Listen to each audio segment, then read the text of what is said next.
Hello, Andy Herringshaw with Tractor Innovations. Today I'm up on Vashon Island in Washington to show you the installation of a remote hydraulic kit on this customer's L2550.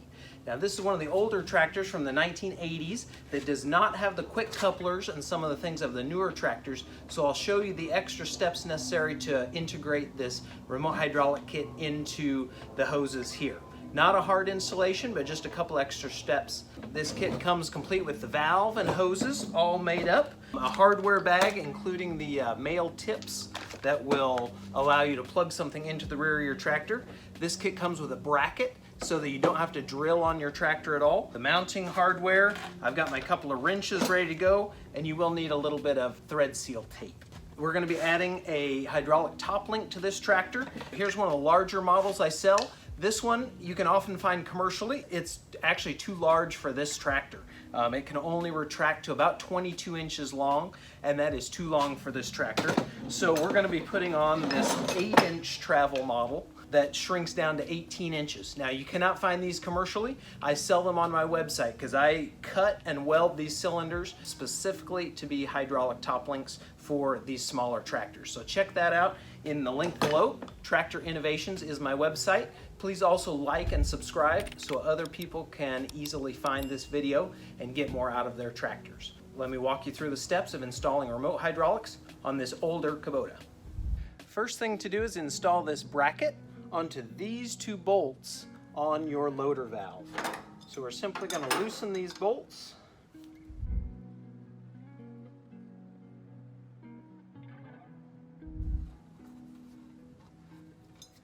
And use a backer wrench if needed. Go ahead and leave that washer on there.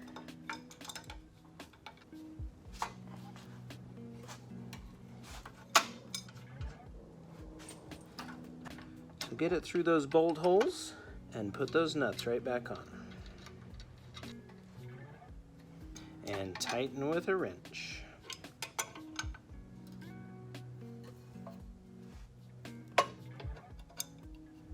From the hardware kit, I've got the washers, lock washers, and nuts here in my magnetic tray, and I'm ready to mount the switching valve right there onto those bolts. So slide it on. Washer, lock washer, and nut, and the same on the bottom. And finish tightening that with a 1/2-inch wrench or socket. Now's a great time to go ahead and install your knob. Just thread it into the end of the piston here and tighten it firmly. If you want to tighten any more with pliers, you can certainly do that, but do not grip here inside the area where the piston is going to slide into the valve. You can grip it right outside here, outside the circlip, on this side or this side. Just outside that circlip. Make sure that valve slides easily and that knob isn't hitting anything on the tractor. That part's complete. Now we're ready to hook up the hydraulics. On these older tractors that do not have quick couplers between the loader valve and the hydraulic cylinders, what we're going to do is tap into the hydraulics where these rubber hoses meet the steel lines going up the loader arms. That is a pipe thread fitting, and so what we're going to have to do is loosen the hose clear back here at the loader valve so we can twist the entire hose. If you've got a tractor from the 90s, it's going to be a JIC type fitting, which has a swivel on it. So we can just undo that swivel fitting here and connect it that way. But on these from the 80s, we are going to have to loosen this hose back here at the loader valve and loosen it here and plug the new hose in right here. Before I start that, take a look at these colors. We've got white and yellow, those are the lift circuit. Red and blue, those are the dump circuit. For this tractor, he wants to put it on the lift circuit, so I'm gonna loosen these two hoses back at the loader valve and then remove these two couplers here so that we can plug in the switching valve. Let's do these hoses one at a time and hook up to the switching valve so that we don't get anything confused. The white is kind of on the front side, so we're gonna plug that into the front circuit on the switching valve. We'll do that one first. Before you loosen any connections, make sure you have the engine off and move that loader valve to all the positions so that there is no residual pressure. And even with that, have a towel handy because there will be some fluid that'll come out.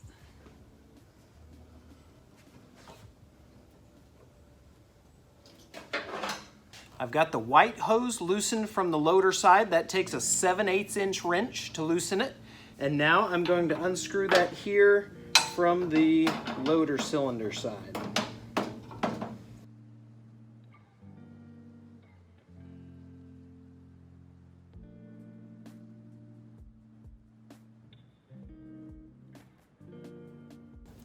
All right, I've got the white hose disconnected. Now people often ask me, why can't I just connect this in from the loader side to the switching valve? And the answer to that is because every tractor has a little different format on these connections on the loader side, but every tractor I've ever come across has a straight connection here where the rubber hoses meet the steel lines. And if I know the type of connection, straight connection, I can build a kit around it. So we are going to reconnect this side to the loader valve. This side is going to connect to the front port of the switching valve.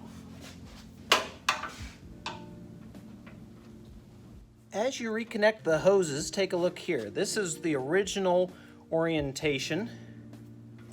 But take your time and really try to get the hoses routed neatly. So now this hose needs to kind of go out the bottom. So I'm going to reorient this hose to go out the bottom and curve around to connect to the switching valve. So instead of pointing up towards the loader, this one's going to be pointing down, so it'll curve around and connect to the switching valve just like that. We're still working with the white hose. I got it connected on the loader side, and now it's going to come right here. We're working with the front set of ports on this switching valve, and it's going to thread right in here. Okay, a 7/8 wrench is going to tighten this up, and use a backer wrench on this side so that it doesn't spin. Just get this hand tight. It seals up internally. We do not need to put our whole arm into this, okay? So we've got loader connection, fluid coming to the switching valve. This is our supply side. Now I'm going to take the front hose out of the switching valve and connect it right back to that white port on the loader. As I ship it to you, these top ports are loose. The hose is just kind of sitting in there so that it can twist. So I'm going to take the other end of that front hose. We're dealing with the white circuit here, and I'm going to put thread seal tape on the end of this hose. Give it 5 good wraps, and then I'm going to take it right back to that block where we disconnected a hose. Take your time here to route this hose neatly and put it right into that hole that we vacated earlier, the white hose. And if it will not spin easily enough, you can just go ahead and take it completely loose from this end. Just pay attention to what hole it came from. There we go, now it's totally loose. I can thread it in and tighten it here really good.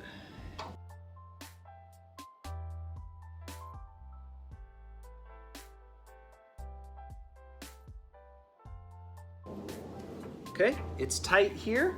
Now I'm going to tighten that back on the switching valve. I did end up taking that completely loose, so let me get it in position. I'm going to go ahead and get this one out of the way. With an 11/16 and 7/8 wrench, I can tighten this. Now these swivel fittings with pipe thread, it just sits on there about 3 threads. So do not put your whole arm into this or you will strip out the hose and it's going to be a trip to a hydraulic shop to get a new hose. So just hand tight. That white hose is complete. We're going to repeat those steps for the yellow hose, the second hose here. Again, those steps are loosen the loader end of this hose and then remove it completely here. Then we're going to reinstall it on the loader end. Tuck this around and connect it to the switching valve, and then take that rear hose off the switching valve, plumb it right back into here. Now this tractor happens to have a female swivel fitting here, but no matter what we do, I cannot really get in there with a wrench. It is just too tight. So I'm gonna take a wrench and undo this cover that helps hold all the hoses in place. And we're gonna make just a little more room to get in there. All right, now I've got room.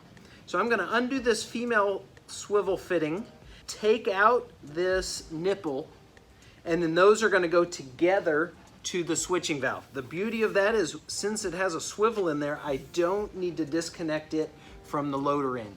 This may apply to other tractors, it may not. You should be prepared to go ahead and loosen it on that end if you need, but for this tractor, it doesn't look like I'm gonna have to do that. I'm gonna set that hose up so it's not leaking the whole time. And holding this square part with a backer wrench, I'm going to go ahead and remove this nipple.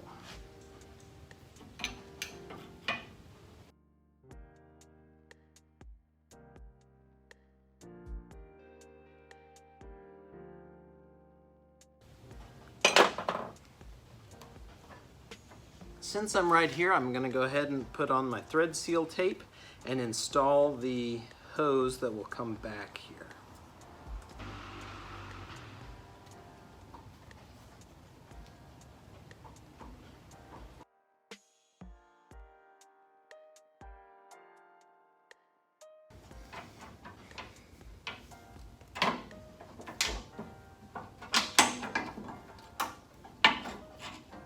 All right, before I leave this part of the tractor, I'm going to go ahead and put this sleeve back on here.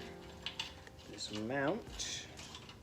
This looks like it could use a 12mm wrench. I've got a 1/2 inch here and it grips it okay, but I believe 12mm would be a closer fit. Make sure all those hoses are well seated. With that, we're done at this part of the tractor. Let's finish those connections on the switching valve. Then we've just got to run the hoses under the tractor to the remotes. Okay, as I go to hook this up, I'm going to show you something interesting. I learn something new every time I install a kit, so take a look. Here's the nipple that was included. That has a restrictor. Makes it more easy to be precise with your loader, but when we want to run full flow through this thing, that's going to be a problem. So with this kit, I'm going to install a standard nipple that does not have the restrictor. That could make your loader move faster, so you need to be careful with that, but it is going to allow you to have full flow to the remotes.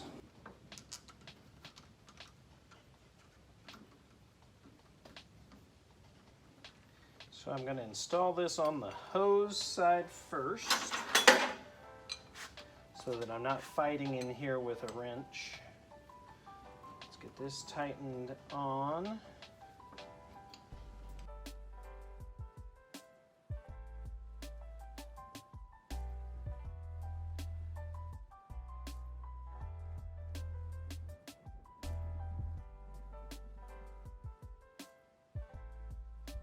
I've got the new unrestricted nipple installed to the hose that goes to the loader valve, and now I'm going to tuck that under here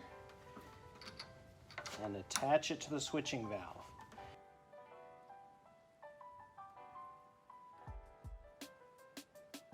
Okay, remember, do not over tighten. It's just sitting on about 3 threads. So tight, but don't strip it. That's looking good right there. Okay, we've already got the hose installed back to the loader. And that installs right here to the switching valve. You might notice as I was connecting these hoses, I had a little more tightness in these hoses than I was hoping for. So I swapped these upper fittings. They were 90s, swapped them for 45s, and now I know when I ship out something for this tractor, those 45s will be better. I'm gonna tighten those up now. You know, if you get mixed up in the middle of this, remember we're hooking up white to the front, yellow to the back, so you can always go back and reference up there what you're connecting. So I'm gonna finish hooking these up, and then we are ready to run the hydraulics under the floorboards and back to the remotes in the back. And I'll say it again because it's so important. Do not over tighten these. It is not hard to strip out these, but they don't need to be that tight. Really just hand tight. They seal up internally with machined surfaces. Okay, with that we are finished with hydraulic connections in the front. We can take these longer hoses, run them under the floorboard, up next to the 3-point hitch. Try to get it inside the roll bar in a protected spot. I'll move the camera to the back and we'll see that step. I'm going to look for a path here that will get these hoses up out of harm's way. So I've got a undercarriage bracket there for the loader. I know I can strap them to that. I'm going to get them up inside the roll bar and next to the 3-point hitch.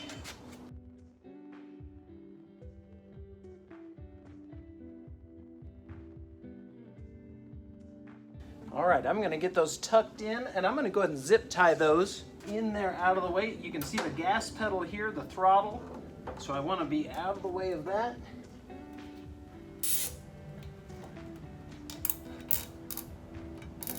I'm really satisfied with the looks of that install. So I will end up securing all of that along the way, and then we'll work in the back. I've got the quick couplers run to the back of the tractor, and I'm looking for a spot that I could mount them that will be up out of the way of any of this moving parts. And I really like this existing bolt hole right here.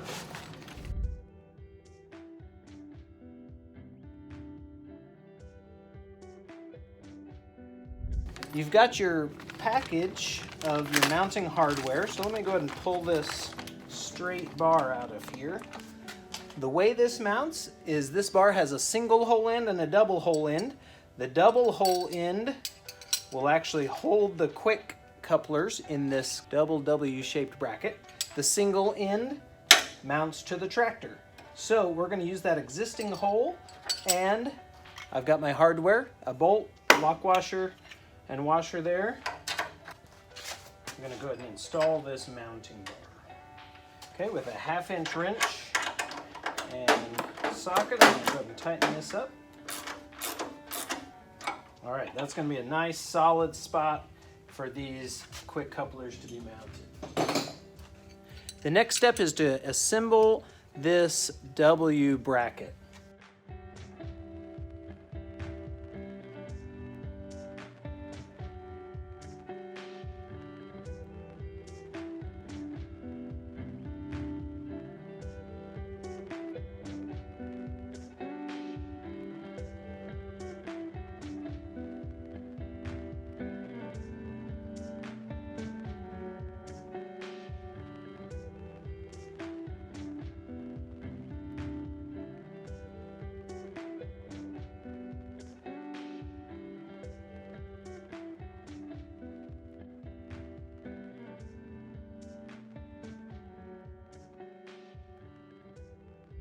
With the rear end installed, the installation is complete. One last thing to check before you leave the back of the tractor. I just put this tip that comes with the kit on a random piece of hose, and I'm just going to make sure I can push to connect, pull to disconnect.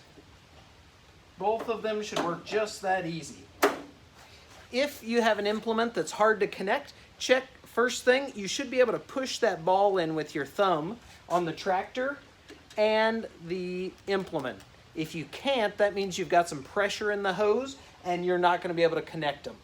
On the tractor side, make sure your knob is pulled out, engine off, move that loader valve to all 4 positions. That'll get rid of any pressure here.